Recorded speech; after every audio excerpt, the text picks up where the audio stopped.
Alors bonjour à tous, j'espère que vous allez bien. Dans cette vidéo, dans ce tuto, on va voir comment utiliser en fait le plugin caméra de Ionic. C'est un plugin qui va nous donner accès à la bibliothèque photo et vidéo des smartphones de nos utilisateurs et également à l'appareil photo. Donc on va être capable d'aller par exemple parcourir ici la bibliothèque photo de la personne, de sélectionner une image, de lui afficher, et par exemple la dernière partie du tuto, on va voir comment envoyer cette photo, cette image en fait dans Firebase. Donc là j'ai fait le test, voilà, il m'affiche un petit message. Si je retourne dans ma base de données Firebase, en fait on est bien capable de stocker chacune de ces images qui sont uploadées en fait depuis l'application Ionic. Donc voilà, là j'ai ma dernière image que je viens juste d'uploader qui apparaît, ça veut dire que ça fonctionne. Par contre, pour les fonctionnalités appareil photo, je vous fais un test directement en fait depuis mon téléphone puisque les fonctionnalités appareil photo ne sont pas disponibles simplement pour les émulateurs, les simulateurs d'iPhone puisque là, évidemment, il n'y a pas de caméra. Donc là, je vous filme en direct depuis mon téléphone. Je clique sur prendre une photo et là, j'ai préparé un petit bébé 8 que je vous prends en photo. Voilà, une fois que la photo est prise, je peux la reprendre en cliquant sur Retake. Hop, je clique. C'est bon, je peux cliquer sur Use Photo. Il me l'affiche bien dans mon image et ensuite je peux cliquer sur envoyer la photo, encore une fois pour l'envoyer sur Firebase. Voilà, j'ai bien le petit message et si j'actualise encore une fois dans Firebase, je devrais bien avoir ma photo qui apparaît. Voilà, donc j'ai bien ma photo qui apparaît dans Firebase. Donc on commence tout de suite avec l'importation et l'installation du plugin caméra. Ok, donc là je suis reparti de zéro d'une application vraiment vierge et ce qu'on va commencer par faire c'est à installer en fait le plugin caméra. Donc pour ça, dans l'article, évidemment, vous avez tous les liens de la documentation officielle, notamment le site d'Ionic et le site GitHub qui héberge la documentation officielle du plugin Cordova. Le site GitHub va vous proposer beaucoup plus d'informations, mais qui sont un peu plus compliquées en fait, on va dire, à prendre en main. Donc sur le site d'Ionic, vous avez tout simplement les lignes de commande à entrer pour installer le plugin. Donc je vous invite en fait à vous rendre dans le terminal de votre application et à entrer les lignes de commande suivantes. La première ligne de commande, c'est une commande Ionic qui va nous permettre d'installer le plugin Cordova. Et la deuxième, c'est un plugin NPM qui cette fois va être le plugin natif. Donc moi, je suis sur Mac, j'entre le mot-clé sudo avant en fait ma commande NPM. Donc moi, j'ai déjà installé tous ces plugins, donc on va passer rapidement sur cette étape. Ce qu'il faut qu'on fasse ensuite, c'est qu'on vienne déclarer et importer ce plugin dans notre fichier app.module.ts. Donc là, je me trouve bien dans le fichier app.module.ts et vous voyez qu'ici, j'ai déjà importé mes plugins AngularFire, notamment le plugin Storage, dont on va se servir à la fin de la vidéo. Moi, ce que je viens faire, c'est importer un nouveau plugin qui est le plugin Caméra, qu'on vient d'installer en fait dans notre application. Et ce qu'il faut qu'on fasse, c'est qu'on le déclare ici dans notre Providers, qui se trouve juste en bas. Voilà. Et ce qui va nous permettre en fait tout simplement de l'utiliser dans toutes les pages de notre application. Voilà, il n'y a rien d'autre à faire pour l'instant pour le fichier appmodule.ts. Ce qu'on peut juste faire, c'est montrer rapidement les étapes de l'importation dans une page en question. Donc là, je me rends par exemple dans mon fichier home.page.ts, donc pour l'instant qui est vraiment vierge, et j'ai juste à importer en fait à la fois le plugin caméra et Camera Option qui va nous servir en fait à proposer différentes options à l'utilisateur, notamment s'il veut accéder à sa bibliothèque de photos ou s'il veut carrément prendre une photo avec sa caméra. D'accord ? Et ensuite, ce que j'ai juste à faire, c'est déclarer en fait ce plugin caméra dans mon constructeur. Voilà, comme ceci, c'est terminé. Ok, donc maintenant que le plugin est installé, on va passer à l'étape où on va créer notre bouton pour accéder en fait à la bibliothèque photo de l'utilisateur et notamment lui proposer en fait d'afficher cette photo. Donc ce qu'on peut commencer par faire, c'est dans notre fichier HTML, c'est tout simplement proposer à l'utilisateur un bouton avec la balise Ion Button pour lui proposer tout simplement d'accéder en fait à la bibliothèque photo. Donc comme texte, pour ce bouton, je lui mets ouvrir la bibliothèque et surtout je l'associe à la fonction qu'on va déclarer par la suite qui s'appelle add photo. Pour l'instant, alors par la suite on va complexifier un peu cette fonction, je lui mettrai un paramètre. Pour l'instant je mets juste un bouton add photo. Alors à ma balise Ion Button, je lui mets les attributs suivants. Expand égale block. Au niveau de la couleur, je peux lui mettre, je crois que j'avais mis tertiary. Color égale tertiary pour proposer un bouton violet. Et surtout, je veux qu'il y ait une petite icône en fait à la suite de mon bouton. Enfin, à l'intérieur de mon bouton, je veux qu'il y ait une petite icône. Donc pour ça, je me rends sur IonIcon et je tape image. Donc je vais proposer, voilà, cette balise ici que je copie et je la mets à gauche de mon texte. Et pour bien qu'elle s'affiche correctement, je lui mets l'attribut slot égale start. Voilà, donc de cette manière, je devrais avoir un bouton correct qui s'affiche ici avec mon icône si j'actualise. Ok, le problème c'est que pour l'instant, il me dit la fonction add photo, elle n'existe pas. Alors ce que je vous ai proposé, pareil, là je ne vais pas trop m'attarder en fait sur le HTML. Je vais juste vous expliquer en quoi ça consiste. Je vous ai proposé en fait un affichage de notre image. En gros, c'est quoi ce qui nous intéresse ici? C'est une balise image. Tout le reste, c'est que des éléments, c'est des boîtes auxquelles j'ai donné des attributs, des propriétés CSS. En réalité, ce qui nous intéresse, c'est la balise image. Et vous voyez que la source ici est mise entre crochets. Ce qui veut dire que ici, ce n'est pas directement l'URL de notre image. Sa source, c'est en fait une variable. Et la variable, on va la déclarer comme ceci, hop, directement dans notre fichier TypeScript. Donc je viens dans mon fichier home.page.ts, juste après l'exportation de la classe, et je déclare en fait une variable image et je lui donne une URL, et c'est l'URL d'une photo qui était, qui me permet de faire un petit fond sympa pour mon application.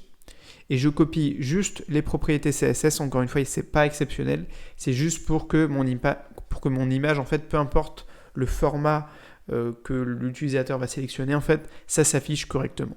Puisque notamment, vous allez voir que quand vous prenez des images en mode portrait, ça peut prendre beaucoup de place. Ok, donc là, qu'est-ce que j'ai fait? J'ai juste créé un bouton, donc qui est associé à une fonction qui n'existe pas encore, et je lui propose en fait d'afficher une image dont la source est variable. Jusque-là, rien de bien très compliqué. D'accord? Donc le CSS, on n'en aura plus besoin. Et donc dans mon fichier TypeScript, pour l'instant, j'ai juste déclaré cette variable-là. D'accord? Et ensuite, dans mon fichier HTML, je lui affiche cette image. Ok? Donc ce qu'il faut qu'on fasse maintenant, c'est qu'on crée la fonction add photo. Donc je retourne ici dans mon fichier TypeScript, voilà, et je viens déclarer la fonction add photo. Alors cette fonction pour l'instant elle va être relativement simple. En fait on va déjà faire appel à une deuxième fonction qu'on va directement appeler en fait Open Library. Pourquoi j'ai géré en fait deux fonctions différentes? Tout simplement parce que quand on va cliquer sur le bouton add photo, on va aussi pouvoir par la suite ouvrir la caméra. Donc il y aura deux fonctions, Open Library et Open Camera. Donc si en fait la fonction Open Library, celle-ci, elle ne s'invente pas, vous la trouverez directement dans la documentation en fait, de Ionic et du plugin, c'est elle qui va directement nous ouvrir en fait la bibliothèque de l'utilisateur. Je vais vous détailler un peu son contenu, mais pour l'instant, on ne va pas s'attarder sur ça. En fait, ce qu'on veut, nous, c'est récupérer le contenu de l'image qu'on a sélectionnée dans la bibliothèque. Donc je viens en fait déclarer une constante que j'appelle library image, comme ceci, et je lui mets égal this.openLibrary. Ça veut dire qu'en fait dans cette constante library image, on va venir, puisque vous voyez qu'il y a un return ici, en fait on va stocker tout simplement l'image que l'utilisateur aura sélectionnée. En fait, ce qu'il faut que je fasse, c'est que je crée une fonction ici qui est asynchrone, puisque en fait, ça va pas, c'est pas directement en rapport avec le temps, je vais pas rentrer dans les détails, mais en fait, quand on ouvre la bibliothèque photo, on peut mettre en fait autant de temps qu'on veut à tout simplement cliquer sur une photo, on va le voir, et la retourner, d'accord? Donc jusque là, ça vous paraît peut-être un peu compliqué, mais en gros, on va diviser en deux étapes. La fonction Open Library, elle nous ouvre directement la librairie de l'utilisateur. C'est ici en fait qu'on utilise le plugin caméra. Vous voyez qu'ici on a des options, on a ce qu'on appelle Camera Option qui va contenir tous les paramètres qu'on veut entrer en fait à cette fonction. On peut dire par exemple la qualité de notre image, on peut lui dire à quel format on veut exporter notre fichier, donc nous on veut le faire sous forme de data URL, d'accord? On a également l'encodage de notre fichier, nous on veut un fichier JPEG, on a le type du fichier qu'on veut, nous on veut des images, picture, on aurait pu mettre des vidéos. On a également la cible à la fin de notre image, donc par exemple vous pouvez lui donner une hauteur et une largeur, et surtout ici, nous ce qui nous intéresse c'est la source, à savoir ici Photo Library. Donc quand on va quand on va créer la fonction pour accéder à la caméra, vous l'avez compris, ici on ne mettra pas Photo Library mais caméra, d'accord? Donc pour l'instant, ce que vous avez besoin de comprendre, c'est que cette fonction ici, Open Library, elle ouvre en fait notre bibliothèque, et que pour l'instant, on stocke son résultat dans Library Image. Et en fait, ce qu'on va faire, pareil, c'est des choses qui ne s'inventent pas au niveau du code, c'est qu'on va venir stocker en fait dans notre variable image, vous vous souvenez, le contenu tout simplement de cette image. Donc là c'est pareil, c'est un encodage, ce qu'on appelle en base 64 pour afficher, pour passer du fichier brut à un affichage qui est visible notamment dans un fichier HTML. Ce qui fait que quand on va cliquer sur le bouton Add Photo ici, on va ouvrir la bibliothèque de l'utilisateur. Quand on va cliquer sur une image, on va stocker son contenu d'abord dans la constante library et ensuite, avec cet encodage, comme je vous l'ai dit, de base 64, on va lui permettre en fait d'afficher comme une source, comme une URL en fait d'une image. Et donc, dans notre fichier HTML, on va être capable de l'afficher. Alors, dernière chose, si je teste le fonctionnement de ce bouton sur là, mon application qui est lancée avec Ionic Serve, ça ne fonctionne pas, puisque ça, on appelle ça, c'est une fonctionnalité qui est native. On a besoin du coup de Cordova. Donc, ce qu'il faut faire, c'est vous rendre dans votre terminal, arrêter l'exécution en cours et taper la commande suivante, Ionic Cordova Run Browser. Donc, si vous n'avez pas encore créé la plateforme browser, il faut mettre Ionic Cordova Platform Add Browser. Mais en fait, si vous tapez directement la commande Ionic Cordova Run Browser, il va vous proposer tout simplement d'installer cette plateforme. Donc là, j'attends que ma plateforme et que mon application, elle s'ouvre en mode browser et on va pouvoir tester le fonctionnement de cette fonction. Ok, donc là, j'ai la plateforme browser qui vient de s'ouvrir. Je fais inspecter pour afficher voilà, une taille d'écran plus convenable. Alors, vous allez voir un peu l'interface qu'on a. Quand je clique ici sur ouvrir la bibliothèque, on n'a effectivement pas la même interface qu'un téléphone, mais là c'est vraiment équivalent pour ordinateur. Donc là il me propose de cliquer ici sur choisir un fichier.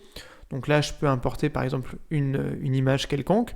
Il me l'affiche bien et donc je suis bien capable à partir de maintenant d'accéder à la bibliothèque photo de mon appareil et également de lui afficher cette même image. Après on va créer le bouton ici envoyer dans Firebase, mais pour la partie accès à la bibliothèque, c'est OK. Vous pouvez également tester directement sur un appareil mobile, par exemple ici, avec un simulateur. On aura une interface qui va être différente, mais c'est exactement le même bouton et le même code. Il n'y a pas de différence. Voilà, on est sur le même fonctionnement ici pour nos deux plateformes. Ok, donc j'ai fermé mon onglet plateforme browser. Là, je suis revenu en fait sur Ionic Serve tout simplement. Et on va passer en fait à la configuration vraiment de notre bouton pour accéder à la caméra. Donc déjà, ce que je peux faire, c'est me rendre dans mon fichier HTML et tout simplement copier mon premier bouton. Et en fait, on va créer un deuxième bouton. Donc je l'avais appelé prendre une photo. Voilà, prendre une photo. On aura pu mettre ouvrir la caméra. Et simplement, je vais chercher sur le site Ion Icons le nom de l'icône. Ici, on va proposer l'icône caméra. Donc je remplace l'icône. Et pour la couleur, je mets secondary, pour qu'on ait un espèce de vert turquoise. Ok, donc pour l'instant, le problème, c'est que les deux boutons font appel en fait à la même fonction. C'est la fonction qu'on a déjà déclarée précédemment, c'est add photo. Alors comme il y a des lignes de code qui sont communes en fait aux deux fonctions, c'est pour ça en fait notamment que j'ai laissé en fait la même fonction. Ok, donc pour l'affichage, c'est bon. Donc ce qu'on fait en fait, c'est qu'on va transmettre un paramètre dans notre fonction. On va utiliser la même fonction avec deux paramètres différents. Le premier, on va transmettre le paramètre caméra. Enfin, le bouton prendre une photo, on va transmettre caméra. Et le premier, library. Voilà. Quand on va ouvrir la bibliothèque, on va transmettre le paramètre library.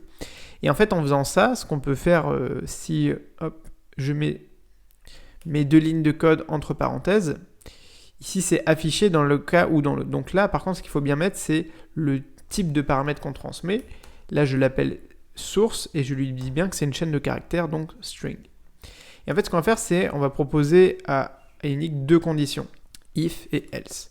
Donc là, je lui mets if source 3 égale, puisque c'est une chaîne de caractères, égale library.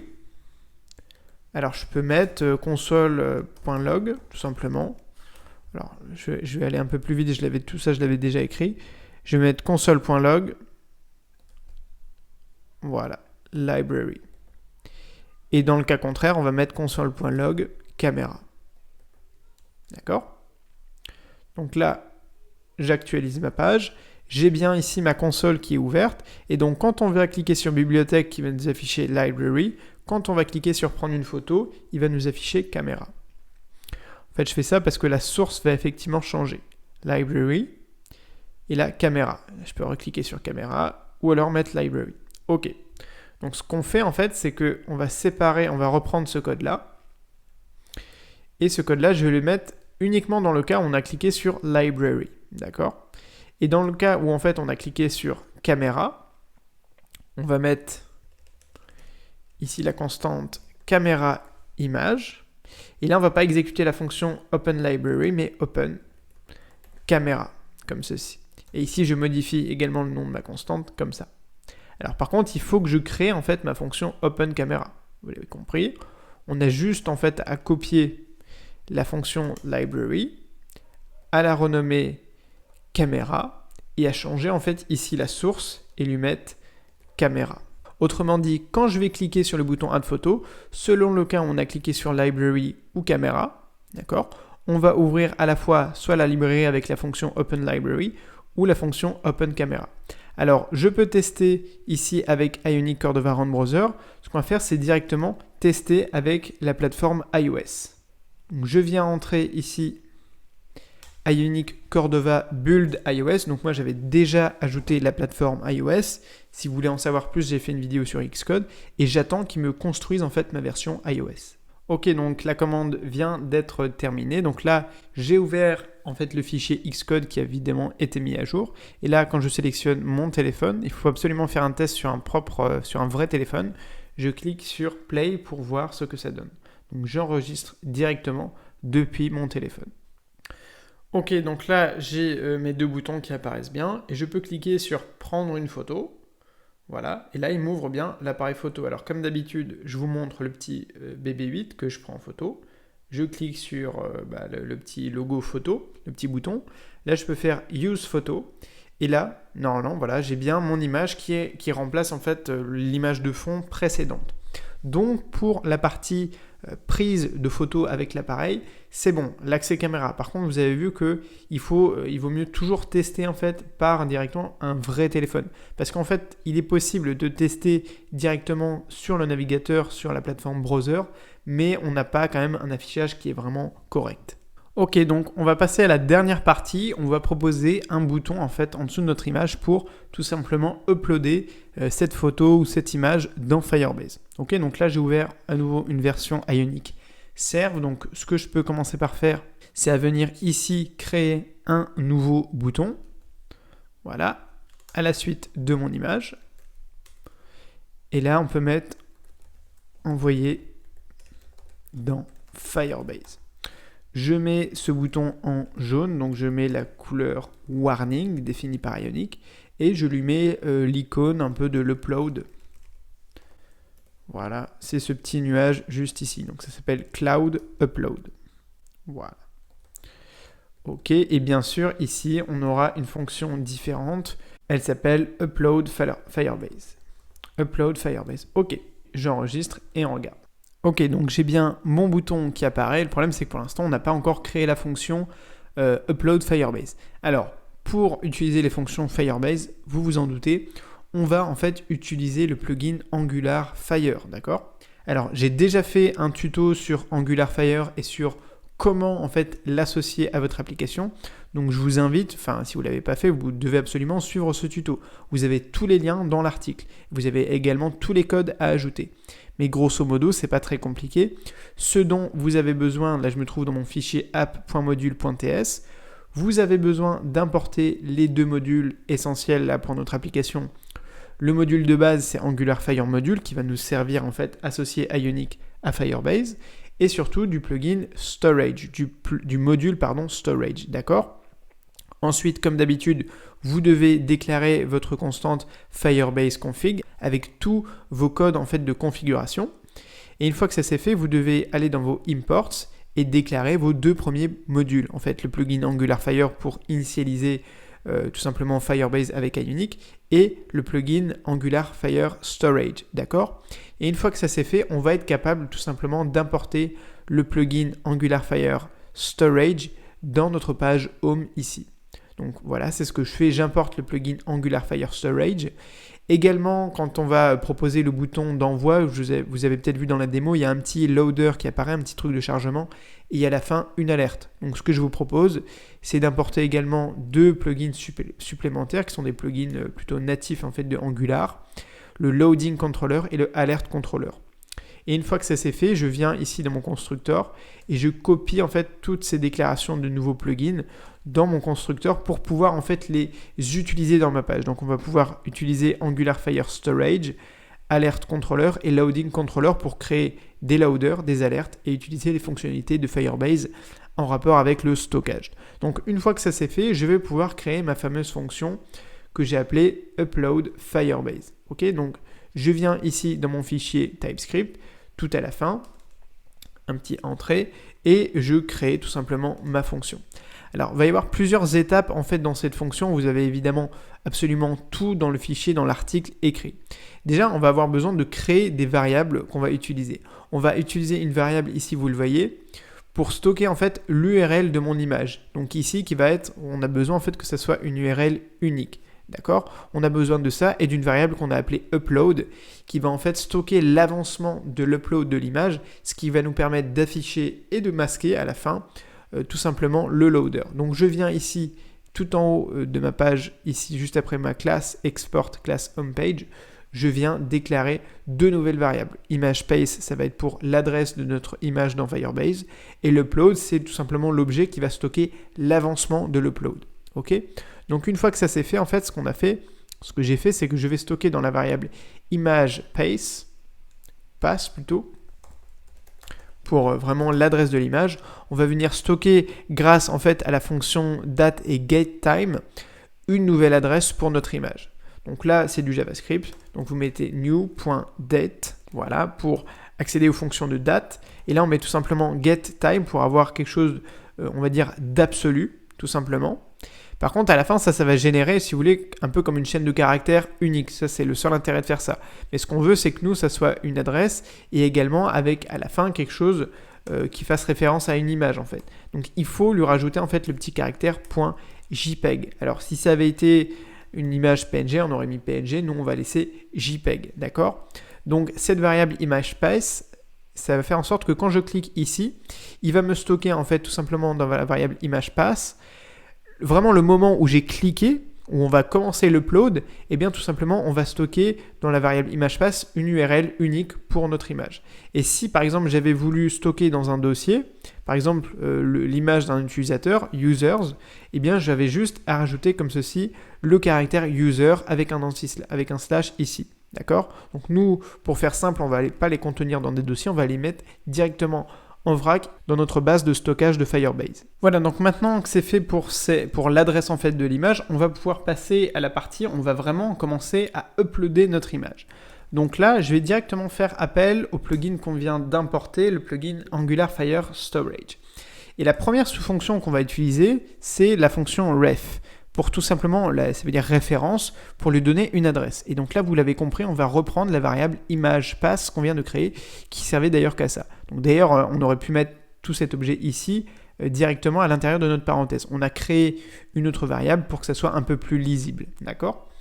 Ensuite, ce qu'on fait, une fois qu'on a l'adresse en fait de notre future image, il y a une autre fonction qui s'appelle putString, d'accord ? Alors, string, c'est une chaîne de caractères, donc nous, ça fait bizarre puisqu'on est en train d'uploader une image, mais en fait, pour Firebase, c'est la même chose, c'est stocké sous forme de chaîne de caractères, mais à la fin, ça rend bien une image. Donc, on utilise la fonction putString pour en fait tout simplement uploader notre image, et par contre, à l'intérieur, on va donner 2 paramètres. Le premier, c'est l'objet en fait image qui contient, enfin la variable image qui contient toutes les informations de notre image, et ensuite, c'est le type de celle-ci. Et donc là, c'est data URL, d'accord, pour faire en sorte que toutes les informations de notre image sont stockées comme si c'était une URL, en fait. C'est pour ça que c'est une chaîne de caractères également. Ok ? Donc en fait, cette simple fonction, ici, ou plutôt ligne de code, va directement nous permettre d'uploader notre image. Ce qu'on veut, nous, c'est déjà qu'une fois qu'on a cliqué sur la fonction uploader, eh bien, on réinitialise notre image. Donc là, je peux reprendre la petite ligne de code que j'avais mis juste ici. Voilà. This.image comme ceci, pour qu'une fois que l'upload de l'image est terminé, on réinitialise celle-ci. Or, nous, ce qu'on veut, c'est avoir un petit suivi de l'envoi de notre image dans Firebase. Et donc, c'est pour ça que j'ai utilisé ce qu'on appelle les loaders et les alertes. D'accord ? Ok, donc ce que j'ai fait, c'est que je me suis rendu en fait dans la documentation d'Ionic pour vous montrer par exemple ici à quoi ressemble un loader ou un loading. Ok, donc nous, comme on a déjà importé le plugin Loading Controller, on peut directement reprendre un peu leurs fonctions. Donc, on va par exemple reprendre la fonction create. Donc là, je viens dans ma fonction upload Firebase, je fais des petits espaces pour que ça soit bien clair pour vous, et je viens créer vraiment un loader de base sans texte, sans rien. Ok, donc on stocke ce loader, ce chargement dans une constante, loading, et on le met await loading.present. Ça veut dire qu'à partir de maintenant, alors je vais juste mettre tout ça en paramètres, je vais juste vous montrer le fonctionnement du loader. À partir de maintenant, quand je clique sur le bouton envoyer la photo, et bien tout simplement, on va afficher un loader. Voilà, vous avez un petit loader qui apparaît. Donc nous, ce qu'on veut, c'est qu'en fait, on le fasse disparaître. Comme vous avez des paramètres, par exemple ici, duration, donc la durée du loader, nous, on veut qu'il disparaisse vraiment à un moment précis. Donc ce qu'on fait en fait pour fermer vraiment le loader une fois que l'upload est terminé, c'est que vous vous souvenez, on avait stocké en fait, on avait créé une variable qu'on avait appelée upload. Donc en fait, je viens stocker dans la variable upload le chargement en fait dans Firebase de mon image, d'accord? Et là je lui mets, hop, je reviens un petit peu, j'essaie de bien espacer pour que ça soit bien clair pour vous, this.upload, et là on va utiliser la fonction zen pour aller chercher en fait le résultat, d'accord? Hop. Et donc en gros, ce code ici ne va s'exécuter que quand l'envoi, que quand l'upload en fait est terminé. Upload.zen, ça veut vraiment dire zen. En fait, une fois qu'on a envoyé effectivement notre image dans Firebase. Et à ce moment-là, on va pouvoir mettre non pas present, mais dismiss. Et attention, également, là, c'est une fonction asynchrone. Donc là, c'est les corrections qu'il faut faire pour que ça fonctionne bien. Ça veut dire que quand on va exécuter cette fonction Angular Fire Storage qui va mettre notre image dans Firebase, on va attendre effectivement que le chargement, que l'upload soit terminé pour masquer en fait notre temps de chargement. Donc également, on peut proposer de réinitialiser notre image uniquement dans le cas où tout simplement où l'image a bien été placée dans Firebase. Ici, pour le loader, c'est bon. Voilà. Et ce que je voulais faire également, c'était en fait afficher une alerte dans le cas où en fait tout simplement, voilà, là je suis sur la documentation Ionic également, dans le cas où effectivement là l'image est en ligne et dans Firebase, on affiche tout simplement une petite alerte à l'utilisateur. Ok, donc là, quand je clique sur Show Alert, là, j'ai vraiment la documentation de base d'Ionic. Donc, ce que j'ai fait, c'est que je viens copier une alerte de base, constante alerte, ok. Donc, une fois qu'on masque effectivement notre loader, et là, j'avais mis un texte préconçu, je vais le recopier, c'est pas la peine que je m'attarde sur ça. On met juste un header, un message et un bouton OK. Donc, un titre, on met félicitations, le message, c'est l'envoi de la photo dans Firebase, c'est terminé. Et un bouton, c'est OK. C'est très simple. Donc là, on crée une alerte et on l'affiche. Et on réinitialise bien notre image. Hop. Et d'ailleurs, là, l'image qu'on réinitialise, je le mets bien, voilà, en premier lieu. OK. Donc pareil, pour tester le fonctionnement de notre upload dans Firebase, il faut que je relance ma plateforme ici, hop, dans mon terminal browser. Donc là, on peut le faire directement avec la commande run browser et je vous ferai un dernier test avec la plateforme iOS directement sur mon téléphone. Donc là, j'attends que ça s'ouvre. Alors, une dernière petite chose pendant que ma plateforme browser est en train de s'ouvrir. Ici, je vous ai montré l'onglet Storage en fait de mon projet Firebase, mais par défaut, il n'est pas activé. Donc en fait, vous devez bien ici vous rendre dans l'onglet Storage. Il va vous proposer notamment premier pas, etc. Et donc, vous créez en fait votre base de données base de stockage qui, pour l'instant, sera vide. Moi, j'ai déjà du contenu. Mais c'est surtout ici, vous rendre dans l'onglet Règles. En fait, il va restreindre l'accès à la bibliothèque, au stockage, tout simplement, par défaut, au départ, si les utilisateurs ne sont pas connectés. Donc ici, vous devez remplacer par la ligne de code suivante, allow, read and write. C'est-à-dire qu'on peut lire des fichiers, mais également les modifier. Et donc, pour nous, ça va être en l'occurrence envoyer un fichier. D'accord? Ça va vous permettre, donc vous vous rendez ici dans Règles et vous copiez cette ligne de code. Vous l'avez de toute façon dans l'article écrit. Et le deuxième point, c'est qu'une fois que vous avez activé en fait votre base de stockage, en fait Firebase va vous proposer un nouveau paramètre dans vos codes en fait de configuration. Donc ici, vous allez avoir un nouveau code qui est le storage bucket qui par défaut est vide. Donc faites en sorte ici de vous rendre dans Project Overview, d'aller voir tous les paramètres de votre projet et de copier la nouvelle valeur de votre storage bucket et donc la mettre ici à l'intérieur de votre champ storage bucket. Ok, donc j'ai ma plateforme browser qui vient de s'ouvrir. Je fais clic droit inspecter pour afficher une interface vraiment de téléphone. Ok. On clique déjà, bon là je ne vais pas tester avec la caméra, je fais clic sur ouvrir la bibliothèque, ok, j'importe une image quelconque, ok, Xcode, et là je clique sur envoyer la photo. Donc là, j'ai bien mon petit loader qui apparaît, et j'ai effectivement un message d'alerte, félicitations. Et vous remarquez, en fond, on a bien notre image qui a été tout simplement mise à jour. Donc là, je me rends dans Firebase Storage, je mets à jour mes images pour voir si j'ai bien ma nouvelle image qui apparaît. Ok, donc là, vous voyez que c'est cette image ici en dernier et que c'est bien mon image de Xcode. Voilà, donc ce que je peux faire, c'est tester également sur la plateforme iOS, directement sur mon téléphone et sur le simulateur. Donc voilà, là je l'ai ouvert sur Xcode, donc quand je clique sur effectivement ouvrir la bibliothèque, je suis capable d'accéder à la bibliothèque photo de l'utilisateur, donc par exemple sélectionner une image. Et une fois que cette image est chargée, je peux cliquer sur envoyer la photo. Et effectivement, ça fonctionne. On a bien notre petit loader et notre message d'alerte. Et ensuite, la photo est directement stockée dans Firebase. Je vous invite vraiment à consulter l'article écrit puisque c'est quand même un tuto qui est, on va dire, complet, assez complexe parce qu'il y a pas mal d'étapes et facilement on peut faire des petites erreurs et qui vont provoquer des bugs en fait dans votre application. Vous avez également accès au code source de cette petite application que je vous ai créée aujourd'hui, ce qui peut vous permettre tout simplement d'avoir une référence lorsque vous codez vous-même votre application. Voilà, j'espère que ce tuto, cette vidéo et cet article vous auront plu. N'hésitez pas à commencer mon programme gratuit sur mon site internet et à commencer mon programme Application Facile si vous voulez encore aller plus loin dans le développement mobile avec Ionic. Moi, je vous dis à très vite sur la chaîne YouTube et sur le blog et surtout n'oubliez pas de rêver très grand. Allez, salut!